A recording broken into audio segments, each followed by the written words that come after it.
Spitz Chabad, elite of Chabad. Does it exist today? Is it important? And what does it mean? So last night, a Hasidic Jew from Kfar Chabad, Eretz Yisrael, farbrengens in our Lubavitcher shul here, Beis Menachem in Borough Park. And he taught me a new meaning of Spitz Chabad.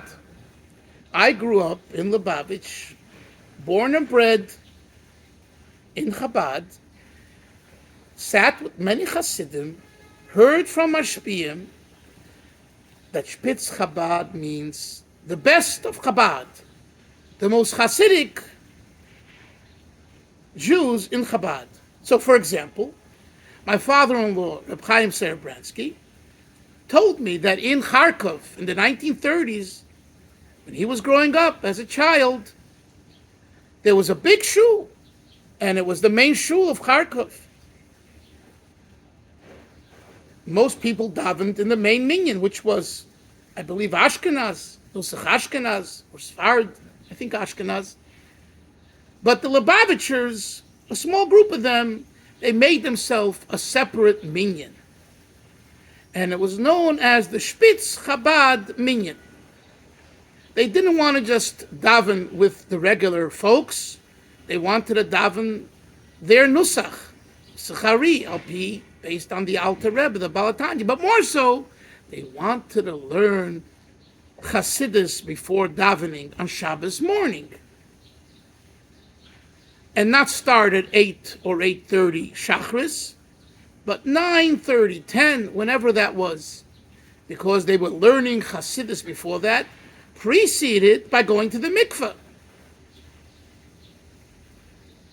The Rebbe mentioned Spitz Chabad at various times, both during the farbrengens and at his meals when he ate at his mother-in-law's apartment upstairs in 770.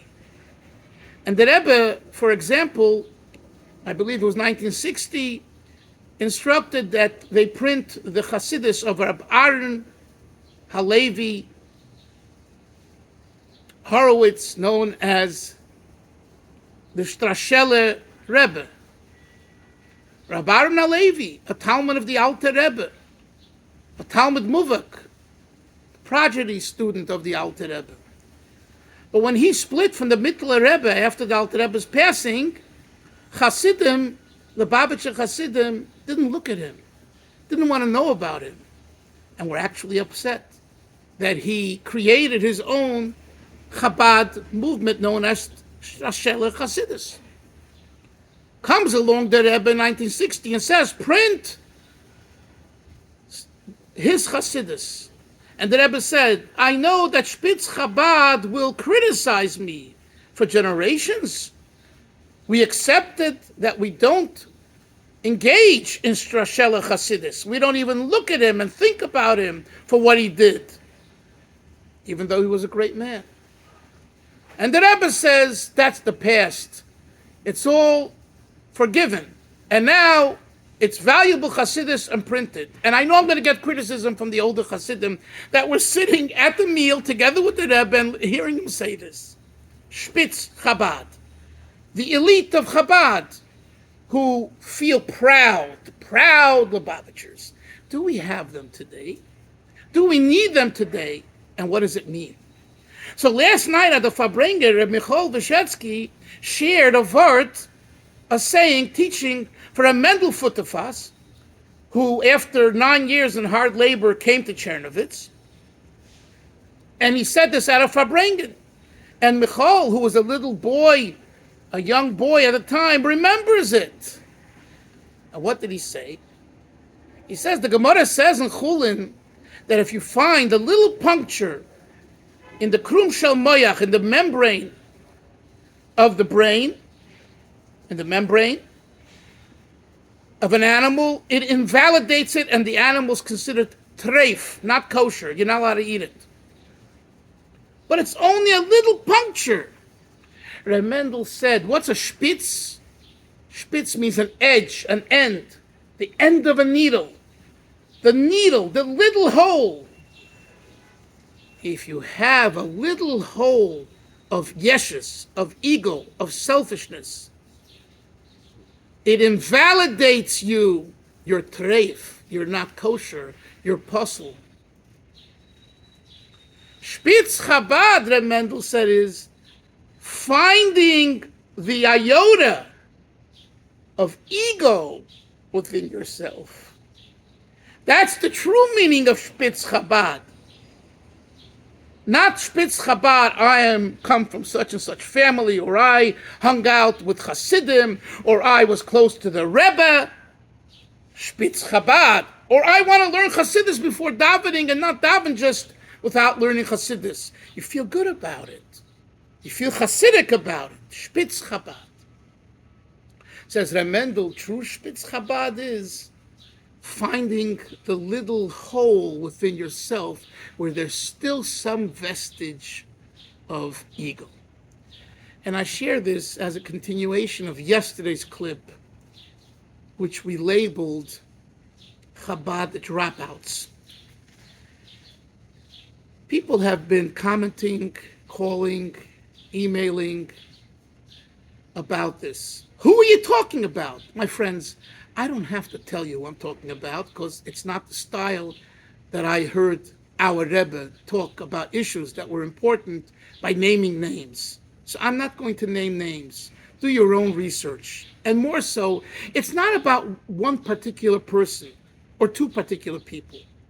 It's about the idea of a group of people who, for whatever reason, they drop out and then they become spokesmen. And as I said, spokesmen of heresy, nonsense. It could be, it's a Spitz Chabad. It could be, it's from the elite of Chabad.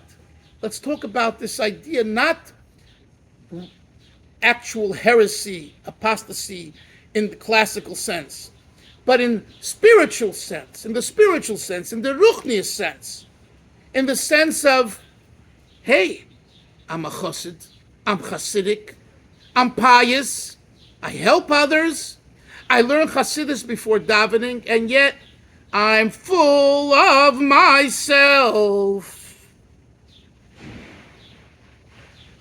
Spitz Chabad. Slabodka, the Litvak movement, Slabodka, was known as an elitist group. And I didn't say it. The Litvaks say it. And there's books about it. Elitism in Lithuanian Jewry is Slabodka. That was their shita. That was their approach. That's what they believed in. How does that fit into Chabad? It doesn't. It does not. Chabad's about bittul ha'adam, surrendering of man, emptying yourself out from the self, the ego. So, can you be a healthy, kosher Spitz Chabad? Absolutely. Do we need that? Absolutely. Be a proud Chabadnik. Learn Chasidus before davening. Do the Rebbe's Miftzayim, outreach campaigns. But remember, find the vestige of ego in all of that and get rid of it. So, as we prepare ourselves for the special day of Gimel Tammuz, some feel they're Spitz Chabad, they're the better Chabadniks, they know what the Rebbe wants. Most others don't know.